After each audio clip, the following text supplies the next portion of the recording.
The hardest thing for a parent to do is to call 911.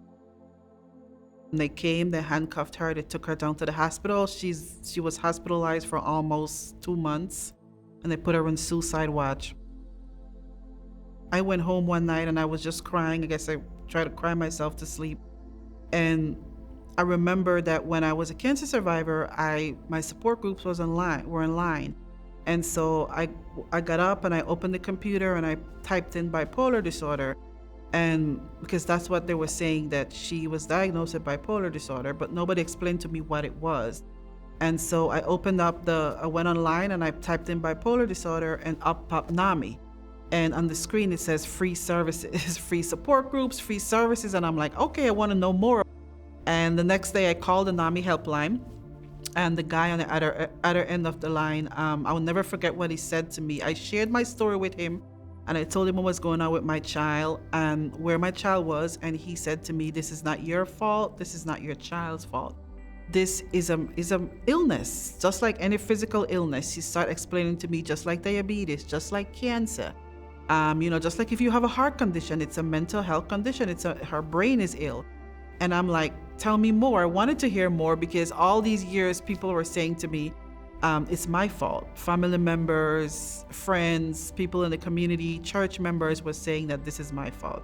And here at the other end of the line, somebody who we never met, doesn't know my story or my child's story, is telling me that it's not my fault. It's an illness like any other illness.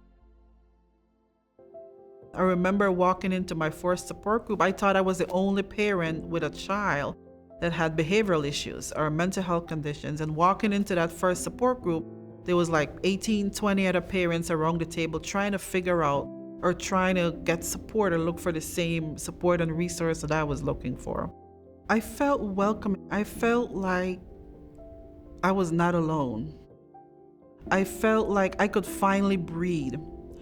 There was no judging, no blaming, no criticizing. No one said, this is your fault. They welcomed me with open arms, and I could relate to them and they could relate to me. If I said something like, my child couldn't get up this morning, the other parents would say, I can totally understand what you're going through, And so sharing their experiences and listening to their story kind of helped. To me, it was like a relief. So in the family support group, that's where we talked about, the family class. They would say this might be a class that would help you to understand your child's illness a little bit more. And so I signed up for the family class. Through that course, I not only built partnerships or relationships with parents and received that support that I needed, but I also got the education piece of it. Something that was lacking, like what is mental health condition? What are the warning signs? We have a whole class that we talked about communication skills and I statements and reflective responses and how to change our conversations with our child or with our children or with our loved ones, and how to get the help and the support that they need. I remember the first night I went home and I started using I statements instead of you statements. And she looked at me and she said, who are you and where's my mother? So I stopped yelling. My tone of voice was soft and to the point. And when my tone of voice changed, so did hers. And she started opening up a little bit more. She started talking to me a little bit more. I would come home and ask her, how was your day? Or tell me the best part of your day, like open-ended questions. Slowly, little by little, she would start opening up to me and share when she wasn't feeling well, or when she was, had the urge to self-harm, or if she's feeling that, maybe a little sad today, or she doesn't want to get out of bed, she would start sharing those stuff little by little with me, and our relationship grew stronger. So she's living in recovery, and recovery looks different for everyone.